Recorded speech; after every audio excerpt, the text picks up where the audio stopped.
Welcome back to open জানালা। Indian কসাই মোদির মাথায় হাত। তার কারণ, ইন্ডিয়ার পরিবর্তে কিছুদিন আগে একটি জাহাজে করে কন্টেনারে আনা হয় আলু এবং পেঁয়াজ। এবার আসতেছে চিনি। কোত্থেকে? পাকিস্তান থেকে 25,000 টন চিনি কিনেছে অন্তর্বর্তীকালীন সরকার। আগামী মাসের বাংলাদেশের চট্টগ্রাম বন্দরে এই চিনি এসে পৌঁছবে। ইন্ডিয়ান কসাই মোদি এবং তার প্রধান সহযোগী অমিত শাহরা, যোগী আদিত্যনাথরা, RSS সহ বিভিন্ন উগ্র হিন্দুত্ববাদীদের দিয়া ইন্ডিয়ার মধ্যে তো আছেই, এখন নতুন করে যুক্ত করেছে বাংলাদেশ। তার কারণ, অতীত ফ্যাসিস্ট হাসিনা মাফিয়া রেজিমের পলায়নের পর বাংলাদেশ সম্পর্কে অনবরত প্রোপাগান্ডা, নেতিবাচক সংবাদ প্রচার অব্যাহত রেখেছে, যা ন্যাক্কারজনক এবং ঘৃণিত ধিকৃত ম্যাটার। ইন্ডিয়ান কসাই মোদির প্রত্যক্ষ সহযোগিতায় 2002 সালের ফেব্রুয়ারির 27 তারিখে টানা 3 দিন গুজরাটের গোধরায় হাজার হাজার মুসলিম হত্যা করে তাদের রক্তের উপর দিয়ে ইন্ডিয়ায় ক্ষমতায় আসে মিস্টার মোদি। এটা আমরা অনেকে জানি। গুজরাটে দাঙ্গার জন্য তিনি কসাই উপাধিও পেয়েছেন। নামকরা গণমাধ্যমে এ সম্পর্কে যথেষ্ট প্রতিবেদন রয়েছে। হিন্দুত্ববাদী উগ্র চেতনায় উজ্জীবিত হয়ে চিরচেনা ইন্ডিয়াকে নষ্ট করছেন মোদি এবং বিজেপির ভেতর ভালো কোনো গুণাবলী আছে বলে আমরা মনে করি না। 3 টার্মের ক্ষমতায় তার আমলে সমস্ত আর্থিক এবং সমস্ত ক্ষমতা আসার জন্য স্ট্র্যাটেজিক্যাল কেলেঙ্কারিতে মিস্টার ভণ্ড মোদির হাত রয়েছে।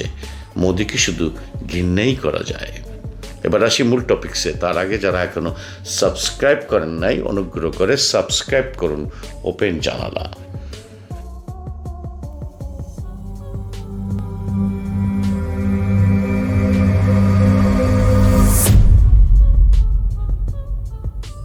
কয়েক দশক পর দক্ষিণ এশিয়ার পরমাণু শক্তিধর পাকিস্তানের কাছ থেকে এত বিপুল পরিমাণ চিনি কিনল ঢাকা।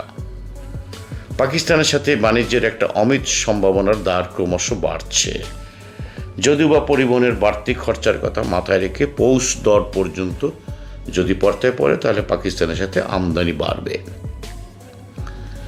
একটা কথা কিন্তু মনে রাখতে হবে, পাকিস্তান এখন পর্যন্ত 71-এর গণহত্যার জন্য অফিসিয়ালি ক্ষমা প্রার্থনা করেনি বাংলাদেশের নিকট। যতদিন ক্ষমা চাইবে না বারবার, আমরা ততদিন বলেই যাব। এর আগে বাংলাদেশ ভারতের কাছ থেকে আমদানির সিংহভাগ চিনি কিনত। হাসিনার পতনের পর ভারতের বেজায় গোস্বা হওয়ায় কারণে বাংলাদেশকে এখন কম খরচে বিকল্প পথ খুঁজে বের করতে হচ্ছে। পাকিস্তানি সংবাদ মাধ্যম দ্য নিউজ ইন্টারন্যাশনালের তথ্য মতে পাকিস্তানের কাছ থেকে 25,000 টন হাই কোয়ালিটির চিনি কিনছে বাংলাদেশ, যা আগামী মাসে করাচি বন্দর থেকে চট্টগ্রাম বন্দরে পৌঁছবে। এত বিপুল পরিমাণে নিজেদের উৎপাদিত পণ্য পাঠাচ্ছে পাকিস্তান চিনি শিল্প সংস্থা। আন্তর্জাতিক বাজারে চিনির দাম এখন প্রতি টনে $530। এর সাথে যোগ হবে জাহাজ ভাড়া এবং ট্যাক্স এবং অন্যান্য ব্যয়। পাকিস্তান, থাইল্যান্ডে, মধ্যপ্রাচ্যের উপসাগরীয় দেশসমূহে এবং আফ্রিকার কয়েকটি দেশে পাকিস্তান এবছর 80টি চিনি কলের মাধ্যমে 6 লাখ টন চিনি রপ্তানি করবে এবং এখান থেকে পাকিস্তান $500 মিলিয়ন আয় করবে। জানা গেছে, রাজনৈতিক এবং সামরিক নেতৃত্বের যৌথ প্রচেষ্টায় পাকিস্তানের চিনি শিল্প সফলভাবে রান করছে এবং বিপুল পরিমাণ চিনি রপ্তানি করে চলছে। এর আগে এসব চিনি আফগানিস্তানের মধ্য দিয়ে উজবেকিস্তান, তুর্কমেনিস্তান, কাজাখস্তান এবং আজারবাইজানে চোরাই পথে পাচার হয়ে যেত।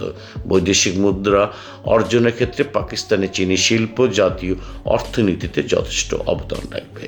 No more today, thanks all, bye bye. Needs like, comment, share. Open জানালা, করিম মুস্তাফা।